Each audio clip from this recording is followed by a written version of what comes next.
আজ সকালে 7টার দিকে আমাদের যে প্রতিপক্ষ মোহাম্মদ সালাম শিকদার তিনি আমরা যে জমি ক্রয় করে বিল্ডিংয়ের কাজ অর্ধেক নির্মাণ করা হয়েছে।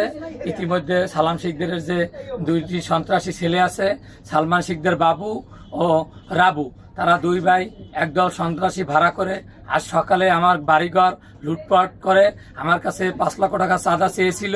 সেই টাকা আমি না দেওয়ার কারণে আজকে সকালে তারা ভাড়াটিয়াল সন্ত্রাসীদের এনে আমাদের ঘর জানালা দরজা পাশ থেকে টিন দিয়ে আটকিয়ে রেখে আমাদেরকে ঘরের ভিতর জিম্মি করে আমাদের বাড়িঘর দখল করার চেষ্টা করেছিল।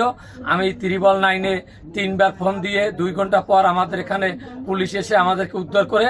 আমি প্রশাসনের কাছে, সরকারের কাছে এই সন্ত্রাসীদের বিচার চাই।